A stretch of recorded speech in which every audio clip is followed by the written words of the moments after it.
Israel semakin hari semakin menuruntus, anjlok hari ini.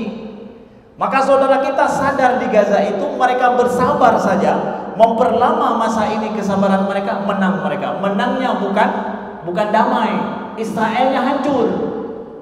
Damai itu biasa, nggak terjadi perang lagi, ya harga murah namanya.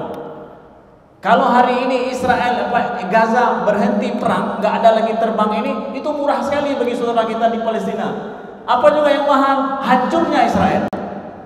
Itu yang mereka tunggu hari ini, dan itu yang kita tunggu semua. Bismillahirrahmanirrahim. Assalamualaikum warahmatullahi wabarakatuh. Alhamdulillahi rabbil alamin, hamdan yuwafi ni'amahu wa yukafi'u mazidah. Ya Rabbana lakal hamdu kama yanbaghi li jalali wajhikal karim wa 'azimi sultanik. Allahumma salli wa sallim wa barik ala sayyidina Muhammadin wa ala alihi wa sahbihi wa sallim. Subhanaka la ilma lana illa ma 'allamtana innaka antal alimul hakim. Allahumma 'allimna ma yanfa'una wanfa'na bima 'allamtana wa zidna 'ilma. Rabbana innana amanna faghfir lana dhunubana wa qina 'adzaban nar. In uridu illa al-islaha mastata'tu wa ma taufiqi illa billah, amma ba'du. Saudaraku seiman dan seakidah, dimanapun saudara kami berada, kami selalu mendoakan mudah-mudahan kita semua selalu berada dalam lindungan Allah, dalam kasih sayang Allah, dan dalam rahmat Allah Subhanahu wa ta'ala selalu. Dan kita mendoakan kepada saudara-saudara kita di Gaza dan juga di Palestina semuanya, Allah berikan kesabaran kepada mereka dan Allah obati sakit mereka, dan juga Allah rahmati para syuhada mereka yang telah berguguran di tanah Palestina, tanah yang diberkahi oleh Allah Subhanahu wa taala, dan juga di sekitarnya.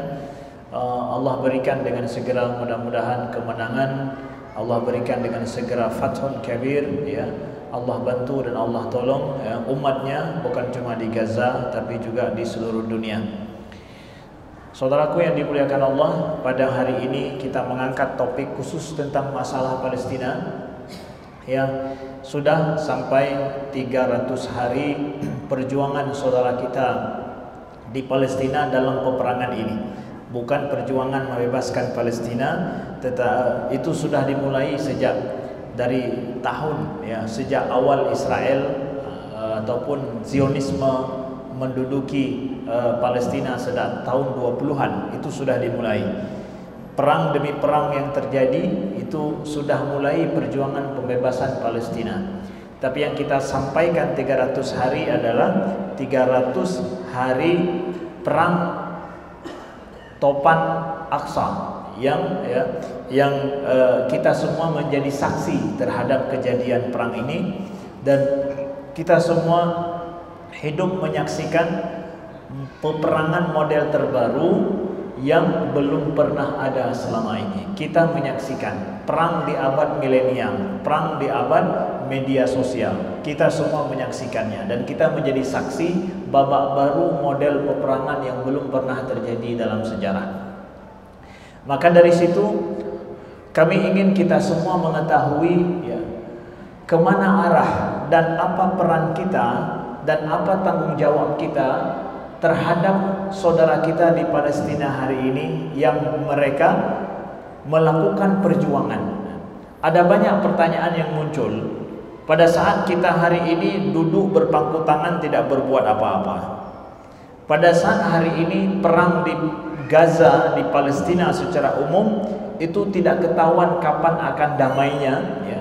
Kemudian pada saat kita melihat korban berjatuhan daripada civilian, orang yang tidak berdosa, anak-anak, kemudian juga perempuan, kemudian yang dibom adalah rumah sakit, yang dibom adalah sekolah, yang dibom adalah rumah-rumah penduduk yang dalam hukum peperangan internasional itu adalah haram untuk dihancurkan, tapi itu terjadi.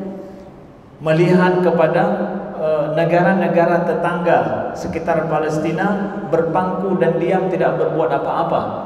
Ini banyak loh yang membuat orang mengalami kegoncangan jiwa pada saat dia memahami realitas ini atau tidak tahu jawaban kenapa demikian. Ya. Walaupun mereka tidak tinggal di Palestina, kita tinggal di Indonesia.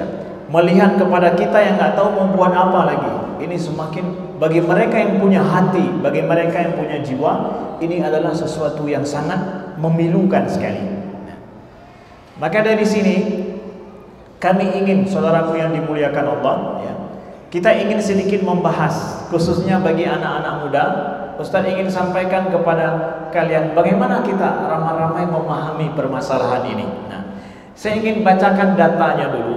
Walaupun kita minta maaf kepada saudara kita di Gaza, di Palestina, kalau kita menyebutkan angka kematian ataupun angka syahid daripada mereka dalam bentuk angka, kita tidak ingin mengatakan bahwa jasad mereka yang syahid itu hanya berupa 1, 2, 3 angka, bukan. Tetapi inilah angka ini untuk menunjukkan berapa pilu dan pedihnya kejadian yang menimpa mereka. Ini adalah 300 hari sudah peperangan di Gaza. Sumbernya langsung adalah dari Maktab Al-I'lami Al-Hukumi fi Gaza, di Gaza, yaitu ada Kementerian Penerangan di Gaza sendiri. Yang syahid itu diperkirakan ada sekitar 49.000, ya. 49.480 jiwa yang syahid dan yang hilang, tidak diketahui. Kemudian yang syahid daripada wanita ada 10.980 jiwa. Kemudian ada terjadinya pembantaian langsung, ya. Itu sekitar 3.457 jiwa. Kemudian yang terluka dan terkena serpihan yang harus diobati itu ada 91.128 jiwa. Anak-anak yang syahid dari bayi sampai anak-anak itu ada 16.314 jiwa. Kemudian daripada anggota kesehatan atau tenaga kesehatan yang syahid ada 885 jiwa. Kemudian ada yang syahid daripada orang pers atau jurnalis yang itu tidak boleh ditembak, 165 orang, ya. Ada juga yang syahid atau meninggal karena kelaparan. Itu ada 35 orang karena lapar, tidak tahu makan apa, sampai begitu. Nah, kemudian angka lain lagi kita lihat berapa jumlah rumah yang sudah hancur, tidak bisa dipakai lagi sama sekali, sudah hancur, itu 150.000 rumah.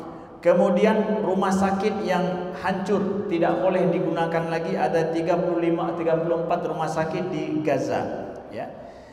Kemudian sekolah dan juga universitas yang hancur itu ada 117 rumah sekolah. Masjid yang hancur dan sengaja ditargetkan dihancurkan ada 610 masjid, ya. Sedangkan gereja itu ada sekitar 3 gereja yang hancur. Nah, ini kita katakan secara data, Bapak Ibu saudaraku yang dimuliakan Allah. Kemudian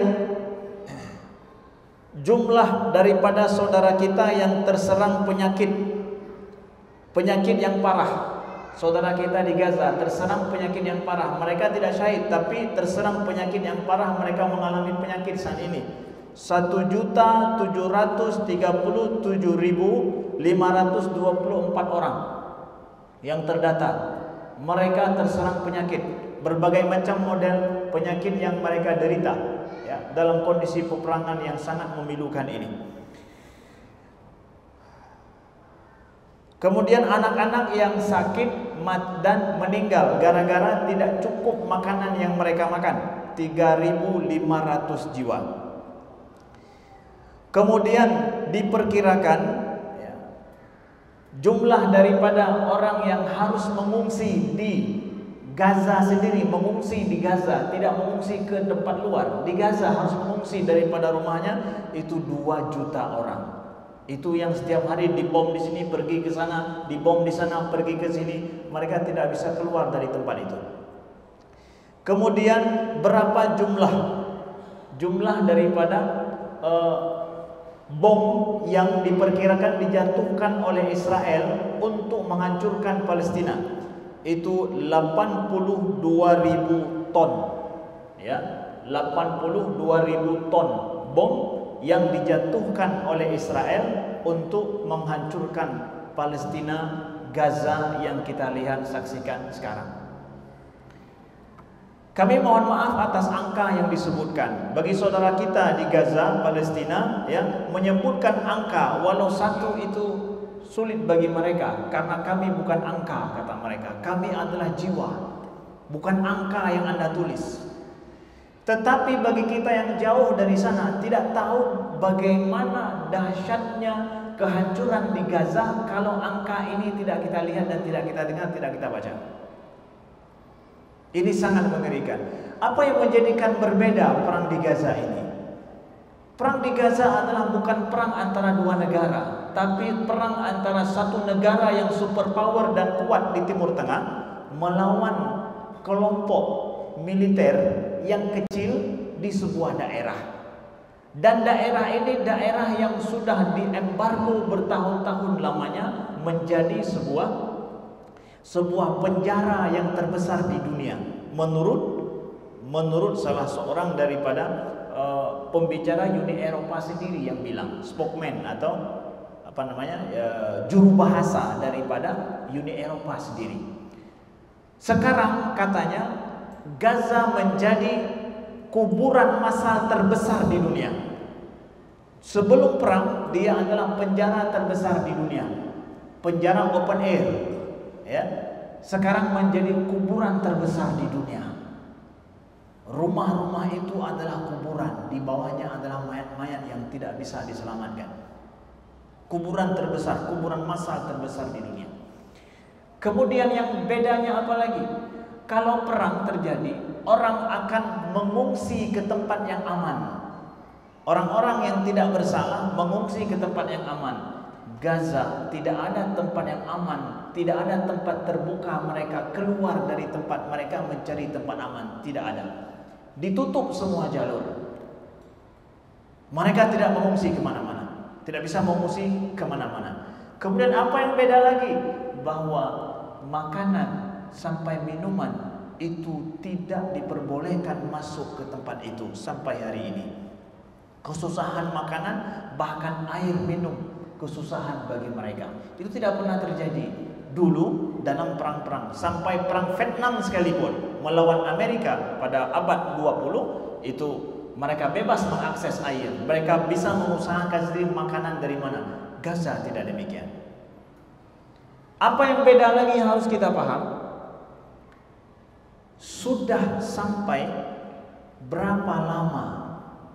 300 hari saudara kita berperang di Gaza.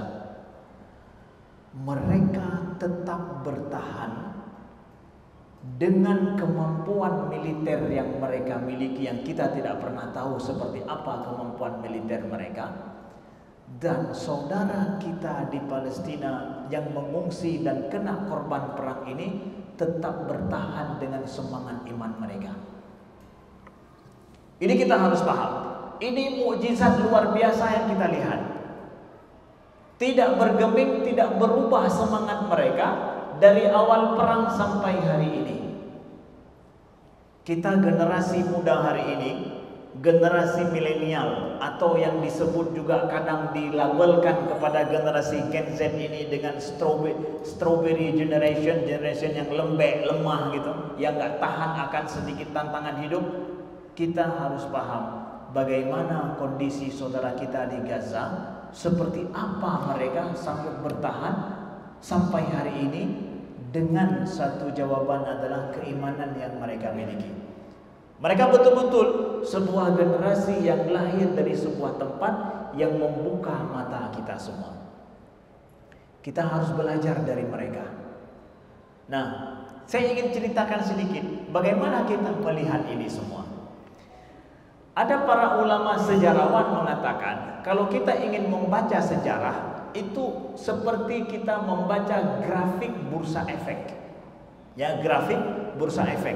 Bursa efek pasti dia akan turun naik terus, turun naik, turun naik.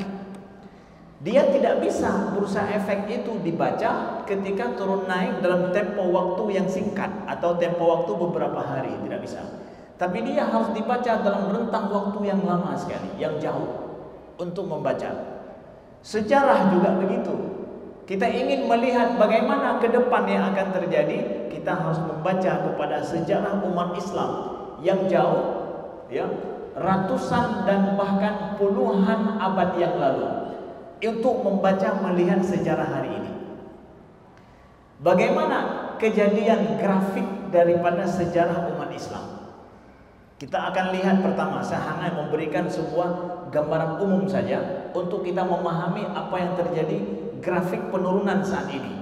Kita katakan ini turun saat ini, Ustaz, ya, sedang turun, ya. Boleh kita katakan sedang turun, tapi baca dengan jangan ketika turunnya, sebelum turunnya seperti apa, naiknya kapan, tren setelah itu seperti apa. Ketika Rasulullah Shallallahu Alaihi Wasallam abad masa Nabi dan sahabat, itu grafik Islam, sejarah Islam itu naik secara meroket atau turun. Masa Nabi dan sahabat apa? Meroket kan? Naik dia, meroket. Perkembangan Islam sangat luar biasa. Masa Khulafaur Rasyidin juga perkembangan Islam luar biasa. Perkembangannya dari sisi apa? Islam pada masa itu berkembangnya meroket dari sisi apa? Membuat bangunan yang megahkah, pangkalan militer yang besar, kemudian teknologi yang dibangun yang hebat. Masa Nabi dan masa sahabat, teknologi apa yang terkenal? Masa Nabi, masa sahabat, bangunan apa yang tersisa sampai hari ini? Masa Nabi, masa sahabat yang keempat, apa yang mau kita lihat hari ini? Yang mungkin kalau pergi ke sana, tempat bersejarah, ya seperti sumur wakaf punya Utsman, itu pun sudah tinggal sisa-sisa puing-puingnya. Secara materi kita tak akan mendapatkan itu. Tapi apa juga yang terjadi secara meroketnya Islam, sejarah Islam masa itu adalah sejarah pendidikan manusianya yang berbeda. Pendidikan manusianya yang berbeda. Meroketnya sejarah Islam masa itu adalah pendidikan manusianya, bukan pada teknologi dan hasil produk sebuah peradaban berupa materi. Bukan itu yang terjadi masa Nabi dan masa sahabat. Saya kisahkan seperti misalkan masa Umar bin Khattab radhiyallahu anhu. Umar bin Khattab radhiyallahu anhu ketika beliau menjadi Amirul Mukminin, beliau mengangkat seorang qadhi. Itu kalau sekarang adalah hakim agung. Beliau angkat hakim agungnya adalah Shuraih, bernama Shuraih Al-Qadhi. Terkenal beliau ini, Shuraih Al-Qadhi ini. Shuraih Al-Qadhi diangkat pemimpinnya Amirul Mukminin sebagai khalifah. Qadhinya, hakim konstitusi, hakim agungnya itu siapa? Adalah Shuraih. Shuraih ini ketika diangkat beliau menolak, tetapi dengan alasan Umar akhirnya beliau terima. Setelah 1 tahun beliau menjabat sebagai qadhi, masa Umar, beliau mundur dan mengundurkan diri pada Umar. Kenapa? Permasalahan etika kah? Permasalahan nepotisme kah? Permasalahan karena main wanita? Nauzubillah, enggak ada. Bukan itu masalah beliau. Tapi masalah beliau bilang apa? Innaka ja'altani qadiyan fi qaumin la yataqadun. Aku setahun sudah menjabat sebagai qadhi, 1 orang pun gak ada yang datang mempermasalahkan perkara. Aku mundur, minta mundur. Kenapa? Gak ada perkara yang mau diselesaikan. Engkau mengangkatku pada kaum yang mereka gak memperkarakan saudaranya. Jadi untuk apa saya jadi qadhi? Minta mundur karena gak ada kerja. Ini peradaban Islam masa itu down atau meroket? Meroket. Yang meroketnya apa? Manusianya. Bukan teknologi militernya, bukan teknologi yang fisikal, yang hari ini bisa ditinjau ulang seperti Firaun misalkan. Nggak ada masa Nabi itu. Yang dihasilkan oleh Nabi adalah manusianya. Nah, kemudian kapan kita mendapatkan produk sejarah peradaban Islam meroket yang luar biasa juga dari sisi materi, kita dapatkan pada masa Abbasiyah. Bukan pada masa Umayyah, bahkan masa dinasti Umayyah itu hanya beberapa bangunan yang hari ini yang megah. Apa itu? Yaitu Masjid Umayyah di Damaskus dan Qubatus Sakhra mungkin. Itu yang besar. Yang lainnya biasa. Tapi dinasti Abbasiyah mulailah produk peradaban itu muncul. Ya, adanya Darul Hikmah, perpustakaan, Baghdad menjadi sebuah kota metropolitan dengan keilmuan yang sangat luar biasa hebat. Para ilmuwan nggak sanggup kita hitung berapa jumlah mereka. Muncul kota metropolis Islam yang sangat luar biasa, Cordoba atau Cordoba di Spanyol. Dua daerah, satu di timur, satu di barat. Itu adalah mercusuarnya peradaban Islam, menghasilkan produk-produk hadarah Islamiyah kemudian. Muncullah bangunan yang megah, indah semuanya. Setelah manusianya itu dalam jangka berapa kurun, ya, setelah Nabi mulai muncul ini. Kemudian setelah itu terjadi perang, macam-macam perang yang terjadi sampai dinasti Utsmaniyah. Utsmaniyah beberapa abad. Dinasti Utsmaniyah terkenal dengan militernya yang kuat. Sampai mereka akhirnya membuka menyerang Vienna, Austria, kota Austria, dan juga selatan daripada Prancis. Mereka tidak mampu akhirnya. Ya, setelah Vienna 3 kali diserang tidak mampu ditaklukkan. Kata para sejarawan kita apa? Dinasti Utsmaniyah ini dinasti yang banyak peduli tentang peradaban militer dan juga bangunan. Bangunannya banyak, militernya kuat, tapi secara manhaj pembangunan manusianya kurang, tidak sama dengan sebelumnya. Maka akhirnya kita hari ini jatuhnya dinasti Utsmaniyah, kita merasakan kepedihan sampai hari ini. Negara kita dijajah oleh barat, kolonialisme masuk ke tempat kita karena militer daripada mereka ambruk. Ini kehebatan sisi militer dan fisikalnya.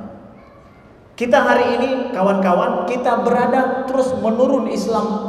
Grafik Islam itu menurun sejak mulai runtuhnya Utsmaniyah, anjlok terus, kemudian terjadinya masa penjajahan. Setelah kita bebas dari penjajahan, mulailah gini naiknya gini terus, turun anjlok lagi pada saat kapan? Pada saat terjadi perang Arab Israel tahun 1967 yang disebut dengan perang 6 hari. 1967 itu pada saat terjadi perang Mesir, Irak, Jordan, ya, Lebanon dan yang lainnya, negara-negara Arab bersekutu menyerang Israel selama 6 hari. Yang terjadi apa? Israel yang hanya menguasai 30% tanah Palestina, dalam perang 6 hari ini mereka menguasai hampir 80% tanah Palestina. Tepian tinggi Golan mereka kuasai, Sinai mereka kuasai, Gaza mereka kuasai, tepi barat mereka kuasai. Hilang gara-gara perang 1967 itu bulan Juni. Dan hasil perang itu sampai hari ini Israel itu menguasai hampir 90% tanah Palestina, kita katakan. Itu gara-gara anjlok pada saat itu. Lalu sekarang setelah terjadinya anjloknya kita di masa abad yang dekat dengan kita, grafiknya anjlok itu, kita tahu bahwa itu hikmah luar biasa. Apa hikmah luar biasa? Umat Islam seluruh dunia itu betul-betul tersengat, sengatannya itu kuat, bahwa kita betul-betul berada di bawah. Dan pada masa bapak-bapak kami mungkin masih hidup pada masa 60-an, 70-an, itu kesadaran orang terhadap Islam betul-betul anjlok juga. Kita merasakan, bahkan maaf cakap, ibu-ibu itu di tempat kita pakai jilbab itu juga aneh. Tahun 70-an baru cilon tanyo. Maaf cakap, istri ulama saja pakai kain rida menan, bajunya dehah menan. Begitu tidak sadar masalah Islam. Yang bahkan maaf saya ada juga rumah ulama lagi yang ukuran tren Islam pada saatnya. Orang bicara Islam, masalah politik dalam Islam nihil. Betul-betul kesadaran Islam kita anjlok. Sekarang kita sedang berada di tren. Setelah anjlok naik, turun naik, tapi trennya meningkat. Kesadaran Islam muncul di seluruh dunia. Kesadaran Islam muncul di seluruh dunia. Generasi saya, generasi kita yang muda-muda ini sekarang melihat kesadaran Islam itu di seluruh dunia semakin membaik, di generasi kita semakin membaik terus. Yang terkenal bukan cuma artis. Kalau dulu artis aja yang terkenal, sekarang ulama-ulama, ustaz-ustaz menjadi trending. Dikenalnya para ustaz. Artis-artis yang mau terkenal dan punya duit banyak harus dekat sama ustaz. Dekat sama ustaz dia bisa mendapatkan penghasilan baik. Kalau jauh dengan ustaz tidak akan mendapatkan penghasilan baik. Artis-artis sudah mulai bicara masalah ikut kajian di mana, terserah kajiannya apa. Pokoknya ada ustaz yang membimbingnya. Ini adalah tren naik loh. Di Indonesia khususnya kita lihat, di negeri Arab juga kondisi kita seperti apa? Kondisi kita baju-baju muslimah, baju-baju muslim menjadi ada tren tersendiri. Semangat Islam itu, semangat hafal Quran muncul di kalangan generasi kita. Ada yang mau hafal Quran, maka akan yang ada hafal Quran sekolahnya bagus, nggak ada hafal Quran nggak mau saya. Yang ada hafal Qurannya, semangat terhadap kembali kepada Al-Quran. Walaupun baru tahap hafai mandau, hana pun tebu lo, hana matalah cik. Ini tren menunjukkan kepada semangat kembali kepada Islam jauh berbeda setelah anjloknya Islam pada tahun 1967. Itu anjlok betul kita. Bahkan di Indonesia juga kondisi kita beragama kita belum jelas formatnya. Seperti apa? Tren Islam itu belum muncul dengan baik. Walau ada satu dua ulama kita terkenal seperti Buya Hamka tingkat nasional misalkan, tapi tren di masyarakat belum membaur. Hari ini sudah berbeda jauh. Jadi tren Islam sedang seperti ini menaik. Di bumi Arab, ya, bumi Arab, ketika Israel sudah mulai menguat di Palestina, ya, negara-negara Arab sudah mulai ingin normalisasi hubungan dengan Israel, ya, menormalisasi hubungan dengan Israel. Sedangkan di dunia luar lain, Islam, orang kesadaran Islam semakin meningkat. Di sana negara-negara Arab dikuasai oleh orang-orang secara politis adalah mereka-mereka yang otoriter. Otoriter sampai hari ini kita katakan. Kita mengharapkan dari luar bagaimana Palestina yang merupakan dikuasai oleh Israel oleh hasil daripada anjloknya umat pada saat itu, ternyata enggak ada harapan kapan ini akan selesai. Dalam rentang waktu beberapa belum sampai satu abad lagi, dari tahun 50-an sampai saat ini atau 40-an sampai saat ini, itu belum satu abad. Kalau belum satu abad, di dalam membaca sejarah itu singkat sekali. Jadi Islam dalam satu abad kita lihat, perang kalah kita, Palestina dikuasai baru berapa puluh tahun, belum satu abad, itu kecil masalahnya. Maka kalian menganggap hari ini yang muda-muda bahwa bagaimana ini. Maaf cakap kita katakan dalam sejarah itu tren biasa, turun naik gitu. Tapi trennya naik ke atas nggak walau turun naik gitu. Nah pada saat normalisasi negara-negara Arab dengan orang Israel mulai dibuat, masa Trump dengan Saudi Arabia, dengan Uni Emirat Arab, bahkan dengan yang lain mulai kita lihat Israel menguasai, muncul kekuatan perjuangan Palestina yang di luar dugaan. Nah disinilah letak titiknya. Pada saat dawn meledak ini, muncullah tren kesadaran terhadap Islam, Muslimin, Gaza dan Palestina yang terjajah.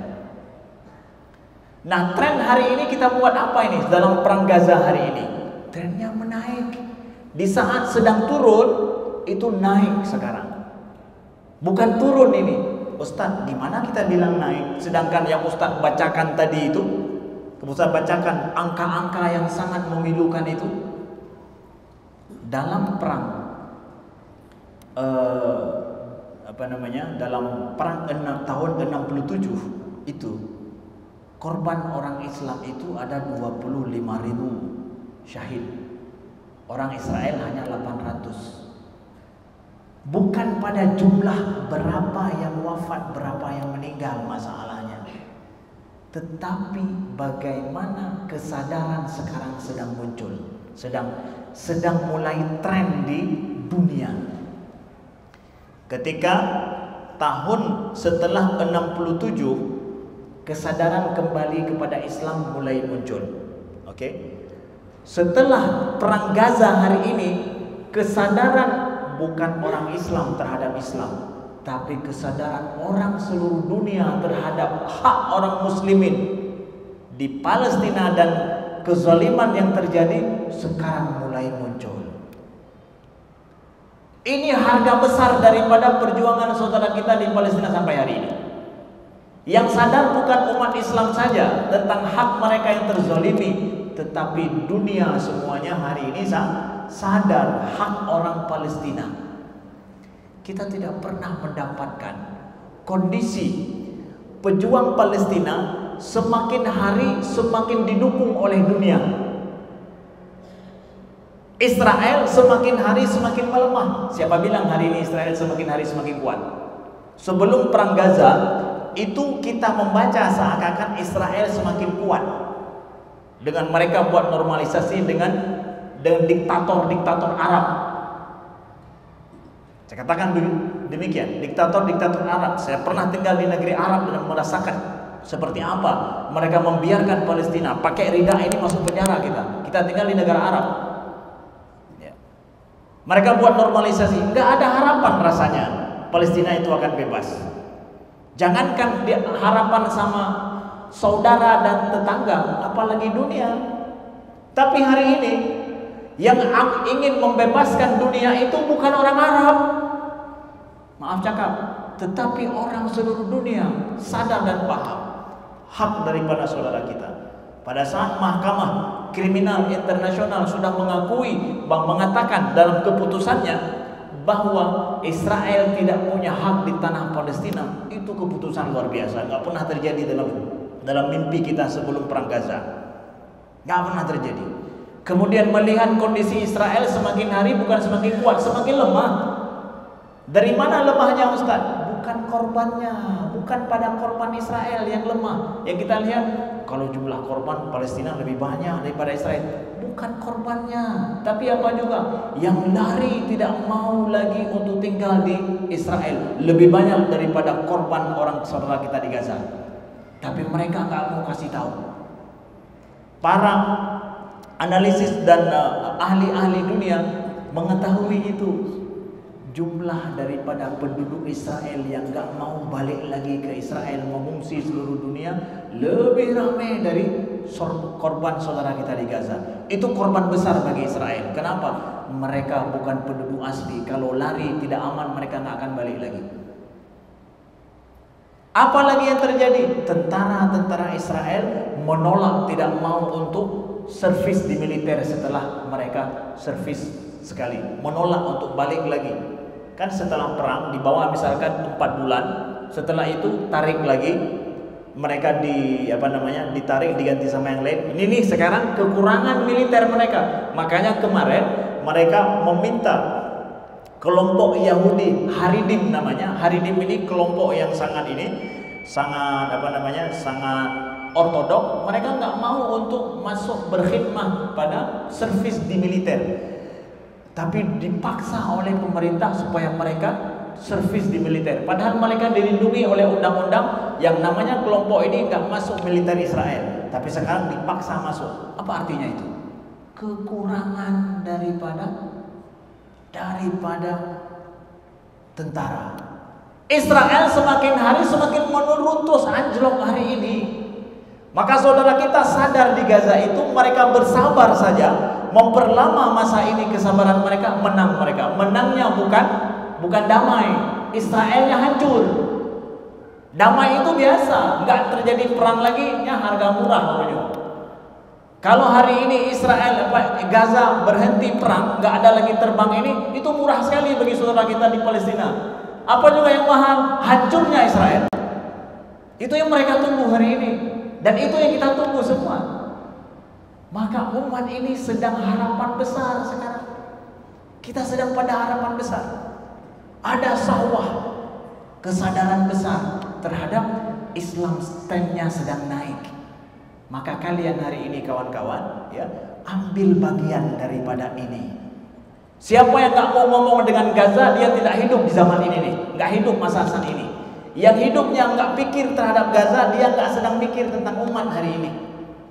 Maaf cakap, di akhir saya sampaikan bahwa kebanyakan negara-negara Ahlus Sunnah berada di jalan yang salah hari ini kalau nggak membantu Gaza. Mereka akan dicatat dalam sejarah, kalian wahai pemimpin-pemimpin negara Ahlus Sunnah. Saya nggak katakan Ahlus Sunnah. Pemimpin-pemimpin negara Ahlus Sunnah, kalian akan dicemooh oleh sejarah karena berada di jalan yang salah. Justru maaf cakap, yang hari ini berada di jalan yang benar adalah justru pemimpin-pemimpin Syiah. Maaf cakap selaku Ahlus Sunnah saya katakan, pemimpin-pemimpin Syiah dengan negaranya adalah dia berada di jalur yang benar dalam sejarah. Maka kapan hari ini kita tunggu pemimpin Ahlus Sunnah, pemimpin negara-negara Ahlus Sunnah, maaf, ya, ikut membantu saudara kita di Gaza supaya mereka tidak dicemooh oleh sejarah. Ini harapan kita ke depan. Doakan saudara kita di Gaza, dan jangan kalian putus asa terhadap harapan. Islam sedang tren naik, sedang booming di dunia hari ini. Ambil bagian daripada itu. Sekian, terima kasih. Aku qouli hadza wa astaghfirullah li wa lakum. Subhanakallahumma wa bihamdika asyhadu an la ilaha illa anta astaghfiruka wa atubu ilaika. Assalamualaikum warahmatullahi wabarakatuh.